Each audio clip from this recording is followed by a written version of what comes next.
She'll figure it out. Come here, girl. Come here. Good. Couldn't be more proud of the guys. First thing I said to him in the locker room, just a great game, great fight. They continue to figure things. They continue to surprise me in a good way, of just the way they continue to figure things out, and they continue to work. They continue to be ready. Of course, the story of tonight's going to be Rob goes out early in the second half, and he's been such a focal point and such an impactful player. And he steps up ready. Hasn't played much or in the last couple games, and steps up and has huge minutes. But that's what these guys have done. That's what I'm just really happy for them, because they deserve it. They work hard every day, and it's nice to be on the other side of one like tonight that could have easily gone the other way. What did you think was the difference down the stretch for you guys tonight? Tonight I thought if you're comparing the last game here with Reno, we were more sound. I think we were just more sound, and we switched when we wanted to switch. We stayed in front of the ball.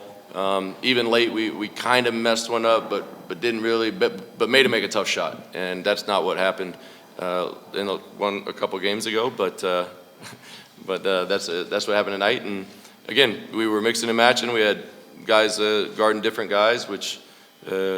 On the fly, which was can be difficult as a player, because you prepare one direction and coach throws a curveball at you. I think you might have missed one free throw in the second half, 10 for 10 down the stretch. How important that kind of won you the game? Yeah, well, free throws, the old cliches, pick your defense, win championships, free throw, whatever, but free throws undoubtedly in tight games, you can't have empty possessions, and and the one-on-ones are so critical. That's such a huge part of the college game, because if you get those 3 fouls in the one-on-ones and you don't get the max points out of those situations, they're really difficult to bounce back from. And but yeah, to close out a game, confidence at the free throw line, and know we were going to go guard them as best we could, it just gave us a lot of confidence over on the side. And Isaiah Stevens still throws in a shot that makes you want to pull your hair out, because they just won't ever go away. But still proud of the guys for bouncing back, knocking down free throws after that. Coach, speaking of Isaiah Stevens, like you said, you wanted to limit him as much as you could. Defensively, after the first time out, you guys started to get settled. Can you talk about Jackie and Luis, with that assignment? How did they do tonight? What did you think? Your thoughts? Yeah, knee-jerk reaction right now, of course. Haven't watched it yet. We'll go watch it here in a second. But, he's such a good player. The only thing you can't do is you can't be timid. You can't be unsure. You gotta. If you got a plan, you got to go with it. You got to communicate. You just got to make him work as hard as possible. And Jackie and Lou always do that. So I'm really happy with the way they played, the intent they had, and the energy.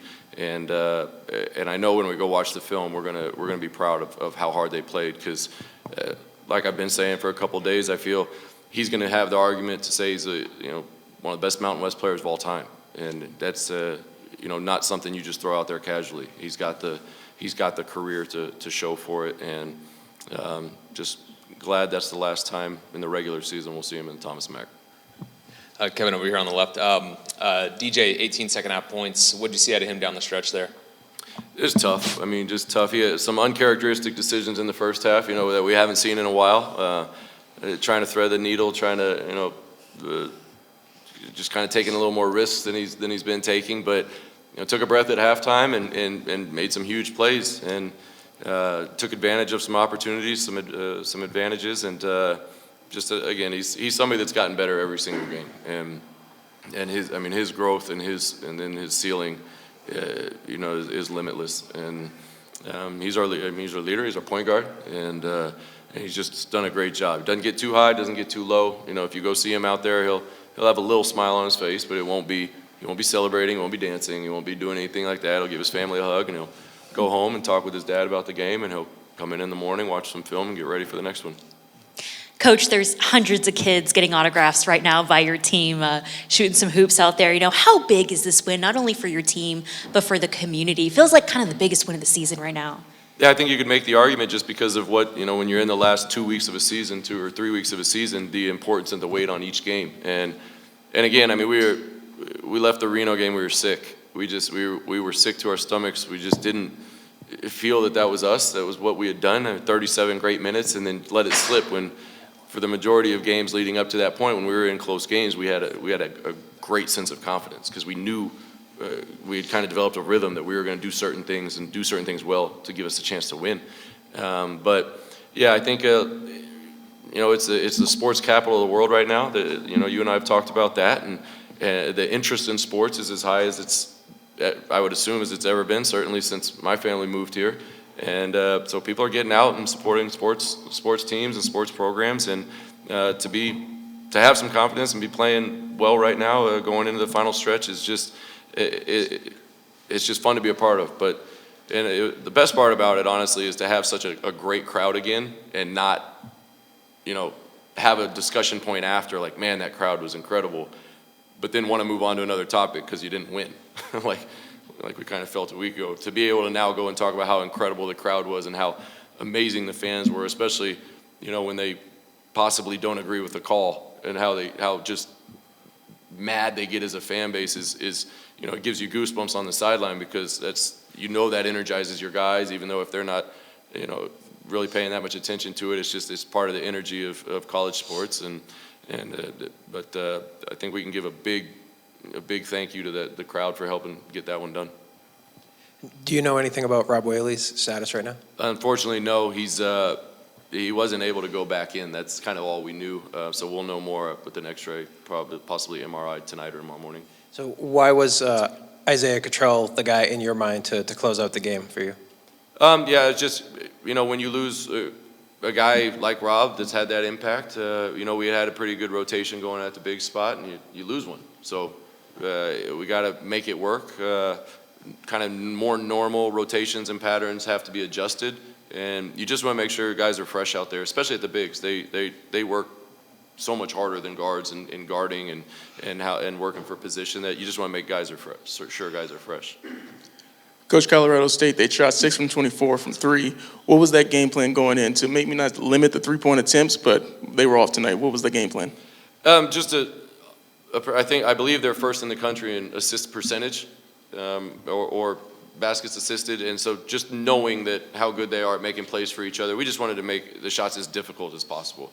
You're not going to take away all of them. You're not going to, make them miss is kind of something, that's kind of coach speak. The players kind of look at you like you're an idiot when you say that, but we know how good they are at running their stuff, sharing the ball, passing it around, and we just wanted to make sure that we could cut the ball off and do our best to make sure its passes are offline, off target as best as possible, and have good closeouts. And like the one in the second half that Nick Clifford, when it left his hand, my stomach dropped, because I felt like we had such a great possession, and then he just, all the work he put in, he hits a step back three, and you're just kind of like, oh man, like that's a tough one, because the guys had such a good string of possessions there, and to give up that type of shot, it can be deflating. But guys continued to work and understood the priorities. Again, with the exception of the first 8 points, I thought we were really good in terms of our being in sync from a scouting report and a game plan and an execution standpoint, but not the first couple minutes.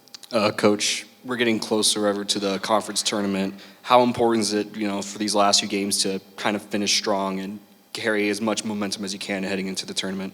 Well, it's vital. I mean, when you're in a situation like this, when you've got a whole bunch of teams that are kind of in a log jam, obviously the priority is the next game, of course. But if you were to sit down and just discuss, long-term hypotheticals, that's one you want, right? You want to be making sure that you're going in with confidence. It becomes even that you're going in doing what you want to be doing, and the wins, of course, take care of themselves. But the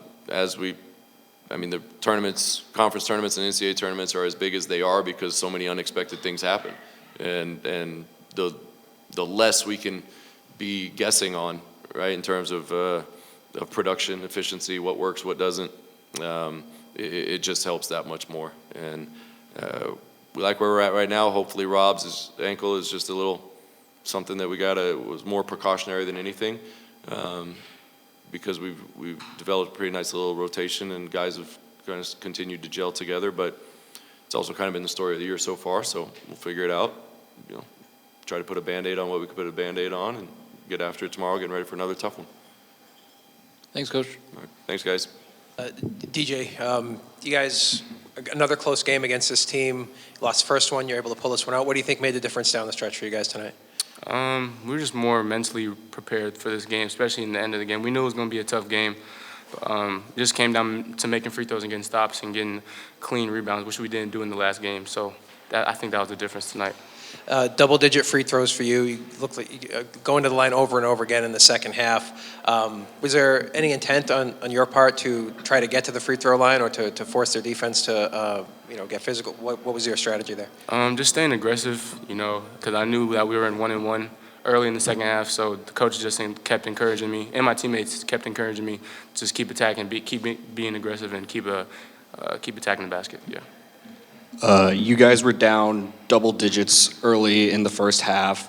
What was the talk between the timeouts between you guys to try and rally the troops and come back and made a close game and eventually get the win? Just playing harder, locking into the scouting report.